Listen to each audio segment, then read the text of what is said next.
سلام و وقت شما بخیر. آرش هستم، با سومین قسمت پادکستمون در خدمتتون هستم. امیدوارم که از 2 قسمت قبلی استفاده کرده باشین و توی این قسمت ما حالا قراره به موارد جدید بپردازیم. برای اینکه یه جمع‌بندی داشته باشیم نسبت به موارد قبل، توی قسمت اول یکم در مورد خیال، قدرت تخیل و توسعه قدرت تخیل صحبت کردیم. یکم در مورد چند تا صحنه‌ای که در مورد زندگی انسان هست و نشونه هایی که میبینیم حرف زده شد.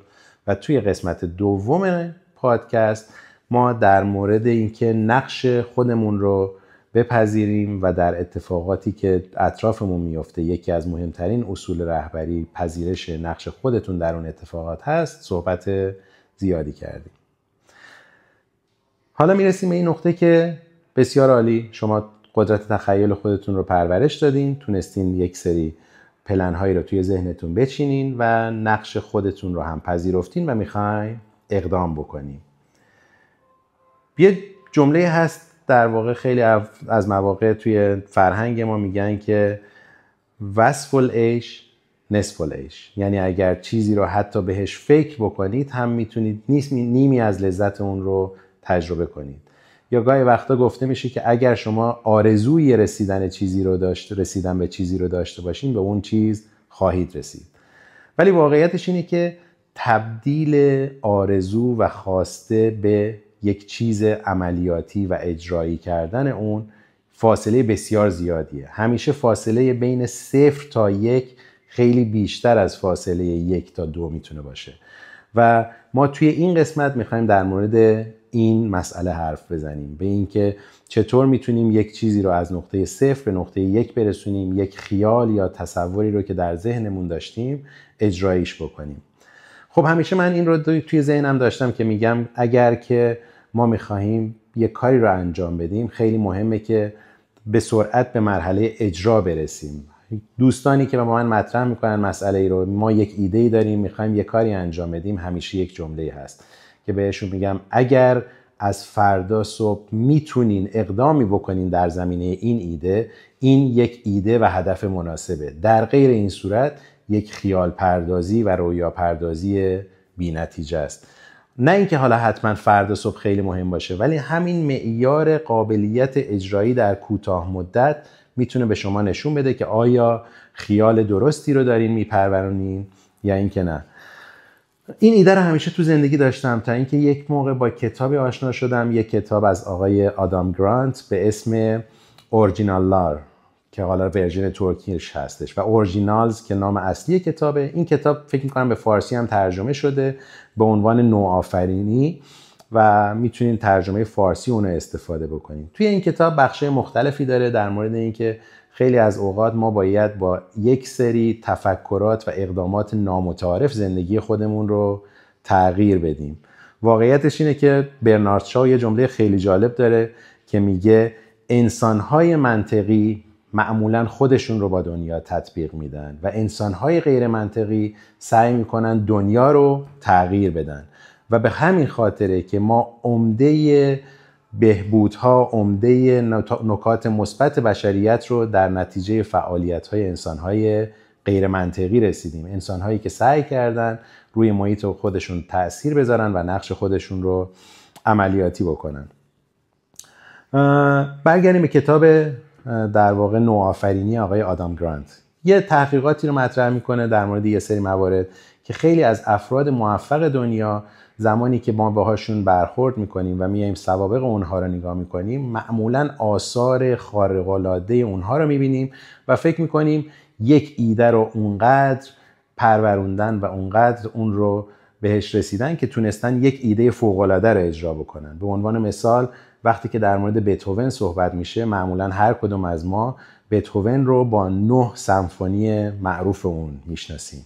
ولی حالا نکته جالبی که هست، بتهوون واقعیتش اینه که یک چیزی در حدود 650 تا اثر داره و از بین این آثار وقتی که خاطرات اون رو بررسی میکنن میبینن که حتی اون آثاری که خودش فکر میکرده اقبال بیشتری داشته باشه یا مشهورتر بشن، این 9 اثر نیستن. یعنی این 9 اثری که امروز به عنوان آثار فوق‌العاده بتهوون شناخته میشه، آثاری است که در حین ساخته شدن بیش از 650 اثر اتفاق افتاده و ما امروز اون 9 اثر رو به عنوان کار فوق‌العاده می‌بینیم. همین مورد در مورد سایر افراد مشهور دیگه هم هستن. یکم تو همین قضیه هنر بخوایم صحبت بکنیم، باخ رو همه میشناسن، موسیقی‌های معروف اون رو میدونن، ولی واقعیتش اینه که باخ بیش از 1000 اثر ساخته تا تونسته آثار خارق‌العاده خودش رو بسازه. یا موتزارت اگر در نظر بگیریم، موتزارت تو سن 35 سالگی فوت کرده و تا سن 35 سالگی در حدود 600 اثر رو ساخته و از بین این آثار تعدادی آثار خارق‌العاده رو داریم. توی بحث هنر وقتی ما حرف میزنیم در مورد نقاشی اگر بخوایم صحبت بکنیم، پیکاسو رو داریم. پیکاسو بیش از 1200 تابلو کشیده و در نتیجه خلق این 1200 تابلو هست که تعدادی آثار خارق‌العاده ایجاد شده که شاید امروز اگر بخوایم در مورد اونها صحبت بکنیم تعداد اون آثار از 10 یا 20 مورد بیشتر نخواهد بود. این یک نشانه است. نشانه اینه که ما اگر میخواییم کاری رو این انجام بدیم، اگر میخواییم به یک خیال یا یک تصور خودمون جامعه عمل بپوشونیم، مهمترین قدم این هست که فعالیت اجرایی در اون راستا رو شروع بکنیم. و ما معمولاً به خاطر اینکه نتایج ایدئال رو میبینیم همیشه به اشتباه فکر میکنیم که ساختن یک ایده خارق‌العاده، یک فکر خارق‌العاده خیلی خیلی مهم هست. واقعیت اینه که یک ضرب المثل ترکی هست که میگه کاروان در طول مسیره که به نقطه مورد نظر خودش میرسه و تصحیح میکنه خودش رو تا بتونه روندش رو ادامه بده و این در مورد ایده و کسب و کار هم همین اتفاق میفته. خیلی از اوقات ما در واقع میایم و یک ایده ای رو صحبت میکنیم در موردش. خیلی از دوستان به من میگن که از افرادی که با تو مشورت میکنن آیا میتونی تشخیص بدی کدوم یکی از این افراد میتونن آدمای موفقی باشن؟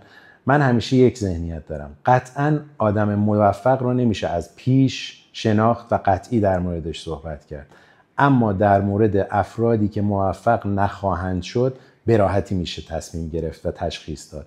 افرادی که موقعی که باهاشون صحبت میکنین میگن من یه ایده خیلی خوب دارم، یک فکر خارق‌العاده دارم و فقط منتظر هستم که یک موقعیتی پیدا کنم که اونو اجرا کنم، این افراد معمولاً افرادی نیستند که بتونن موفق بشن، چون که تمام ذهن خودشون رو، تمام زمان خودشون رو درگیر پالایش و بهبود ایده خودشون کردن. صرفاً کافیه اون فرد قبل از اینکه بیاد و فکر کنه یک ایده فوق‌العاده داشته شروع کنه قدم برداره در مسیر رشد و توسعه شخصی خودش تو اون زمینه مورد نظری که داره. یه جورایی ما باید خودمون از تله کمالگرایی رها بکنیم. تله کمالگرایی همیشه ما رو به این اشتباه میرسونه که صبر کن، ایدت رو پالایش کن، ایدت رو بهبود بده و زمانی که همه جوانبش رو در نظر گرفتی، زمانی که همه در واقع حالتهای مختلف اون ایده رو در نظر گرفتی، میتونی اقدام بکنی و قدم در راه اجرا بگذاری. و این واقعا سخته. این قسمت یه تغییریه که ما باید زمان میبره برامون که خودمون رو تغییر بدیم و آدم ها معمولاً ترجیح میدن خودشون رو پشت پرده خیال و رویا پردازی قایم کنن تا اینکه خودشون رو در معرض اتفاقات قرار بدن و عمل بکنن. یه مثال اگر بخوام بزنم، خیلی از دوستانی که علاقه‌مند هستن به فیلم و فیلمسازی ممکنه برن یک فیلم سینمایی رو تماشا کنن و زمانی که فیلم رو میبینن، زمانی که از سینما اومدن بیرون، بگن که کاری نکرده بود، من میتونم خیلی بهتر از اینو بسازم. و شاید واقعا درست باشه، ایده خیلی بهتری داشته باشن نسبت به فیلم سازی که اون فیلم مورد نظر رو ساخته، ولی واقعیتش اینه که اونا یک چیز رو فراموش کردن. اون فیلم سازی که تونسته فیلمش رو بسازه و به گیشه برسونه یک قدم بسیار بسیار مهم و حیاتی رو برداشته و اون تبدیل 0 به 1 که همون تبدیل ایده به اجرا هست. و داشتن این قدم و برداشتن این قدم یکی از مهمترین مواردیه که میتونیم در طول روند کارآفرینی و حتی در طول روند زندگی داشته باشیم. خب به خاطر همین خیلی وقتا دوستان میبینن که میشینیم حالا توی جمع‌های دور همی صحبت میکنیم. همیشه آدما ایده دارن، همیشه افرادی که مقابل شما میشینن در مورد ایده های خودشون صحبت میکنن، همیشه اونها میتونن در مورد روند کاری که شمای اجراگر، شمای در واقع کارآفرین دارین انتقاداتی رو مطرح بکنن یا پیشنهاداتی رو بدن. اما همیشه یه چیز در نظر بگیرین: آیا خود این فرد در زمینه اجرایی و عملیاتی کاری انجام داده یا صرفاً یک فرد کمالگرای ایده پردازه؟ خیلی تفاوته بین کسی که واقعاً تجربه عملی داشته باشه تا کسی که صرفاً عادت کرده به پرورش ایده های خودش. خب تا اینجای کار صحبت کردیم، فکر میکنم یه جمع‌بندی خوبی رو داشتیم و حالا از اینجا به بعد باید روند رو با اینکه چطور میتونیم این کار رو انجام بدیم، چطور میتونیم این تغییر رو در خودمون به وجود بیاریم که از یک فرد ایدئالگرا یا کمالگرایی که صرفاً داره به ایده های خودش فکر میکنه، اونا رو پالایش میکنه، به یک فرد اجرایی تبدیل بشیم. ببینید هر ایده‌ای همیشه یک سایز کوچکترش رو میشه تصور کرد. همونجوری که توی بحث تولید محصول همیشه شما میتونید یک محصول اولیه قابل قبول رو تولید بکنید. مثال بزنم، فرض کنیم شما میخواین سناریو نویس بشین و سناریوی یک فیلم بلند رو بنویسین. به جای اینکه یک ایده فیلم رو تلاش کنید پیدا کنید و سالها در مورد اون ایده فکر بکنید که شاید 1 سال، 2 سال یا 3 سال از شما زمان ببره و نهایتاً شروع به نوشتن سناریو بکنید که خب در واقع یک شخص اگر خیلی خوب سناریو نویسه باشه برای هر سناریوی بلند بین 6 ماه تا 1 سال باید زمان بگذاره. اگر بخوایم فرض کنیم بعد از 11 تا سناریو به سناریوی ایدئال میرسه و سناریو نویس خوبی میشود، این فرد از امروز تا زمانی که به سناریوی مطلوب برسه 10 سال یا در کوتاه‌ترین حالت ممکن 6 سال زمان نیاز داره. ولی بیاین یه تغییر خیلی کوچیک بدیم، برسیم به سمت اجرا. شما اگر میخواین یه سناریو نویس خوب بشین، توی گام اول بایستی رفتار و منش خودتون رو به یک سناریو نویس تغییر بدین. شما میتونین از سناریوهای کوچیک شروع بکنین. توی گام اول سناریوهای کوتاهی رو بنویسین یا شاید مشارکت کنین در فرایند نویسندگی سناریوی شخص دیگری. ولی با این قدم ها شما در گام اول خودتون رو تبدیل میکنین به یک فرد سناریو نویس و حالا فردی که فرد سناریو نویس شده به مرور زمان در طی این فرایند رشد پیدا میکنه، در طی این فرایند ایده های جذابتری به ذهنش میرسه و زمانی که اون ایده جذاب و مورد نظرش رو پیدا کرد، طی گذشته این زمان به یک سناریو نویس هم تبدیل شده و میتونه سناریوی جذاب خودش رو بنویسه.